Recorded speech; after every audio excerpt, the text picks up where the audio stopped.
Welcome to Knowledge Plus. Let's gain knowledge together. साल था 1947, एक ऐसा साल जिसने भारत को बदल कर रख दिया। आजादी की खुशी भी थी, लेकिन साथ में था बंटवारे का दर्द, दंगों की आग और लाखों जिंदगियों की तबाही।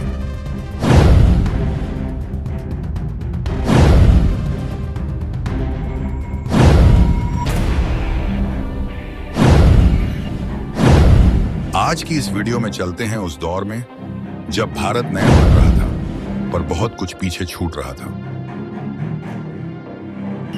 15 अगस्त 1947 सुबह के ठीक 12 बजे जब दुनिया सो रही थी, तब भारत ने जागकर आजादी की सांस ली।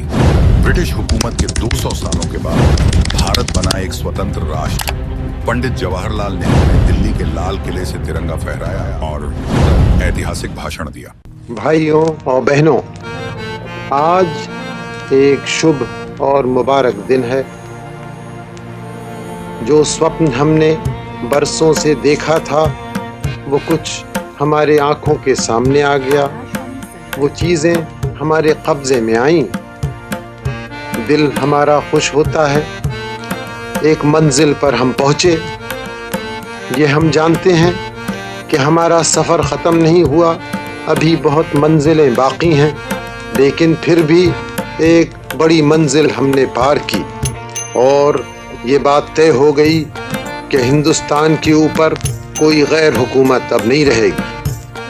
आज हम एक आज़ाद लोग हैं, आज़ाद मुल्क हैं। मैं आपसे आज जो बोल रहा हूँ, एक हैसियत, एक सरकारी हैसियत मुझे मिली है, जिसका असली नाम ये होना चाहिए कि मैं हिंदुस्तान की जनता का प्रथम सेवक हूँ।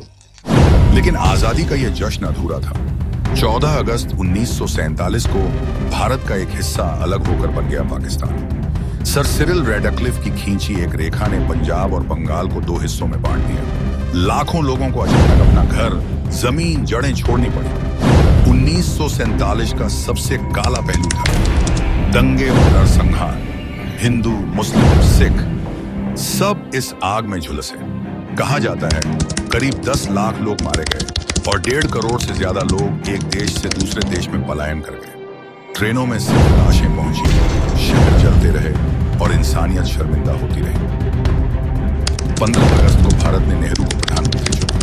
गांधी जी ने इस दौर में सत्ता से दूर रहकर सांप्रदायिक हिंसा को रोकने की कोशिश की, लेकिन उन्हें भी दिल्ली में मारकाट और नफरत की दीवारें तोड़ने में मुश्किल थी।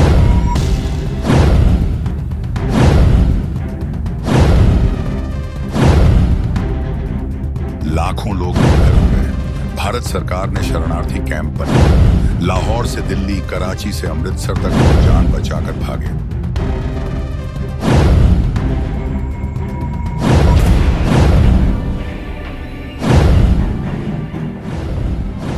ये वो समय था जब देश का पुनर्निर्माण एक बहुत बड़ी चुनौती थी। नई सरकार, नया संविधान और नए समाज की बुनियाद रखनी थी। 1947 में और भी कई अहम घटनाएं हुई। ब्रिटिश राज का औपचारिक अंत हुआ। भारतीय सेना का पुनर्गठन शुरू हुआ। जून 1947 में माउंटबेटन प्लान लागू किया गया। 18 जुलाई को इंडियन इंडिपेंडेंस एक्ट पास हुआ। 30 जनवरी 1948 को गांधी जी की हत्या हो गई, पर इसकी जड़ें 1947 में ही थी, जब उन्होंने पाकिस्तान को 55 करोड़ रुपए देने की सिफारिश की थी। 1947 ये सिर्फ एक साल नहीं था, ये था एक मोड़, जहां से भारत ने नई शुरुआत की, लेकिन अपने घावों को भी साथ लेकर चला। आज जब हम आजादी का जश्न मनाते हैं, हमें उन लाखों गुमनाम लोगों को याद रखना चाहिए जिन्होंने अपने खून और आंसुओं से देश की नींव रखी। जय हिंद। अगर आपको ये वीडियो पसंद आया तो लाइक करें, शेयर करें और हमारे चैनल को सब्सक्राइब करना न भूलें। कमेंट में बताएं 1947 की कौन सी बात आपको सबसे ज्यादा झकझोरती है।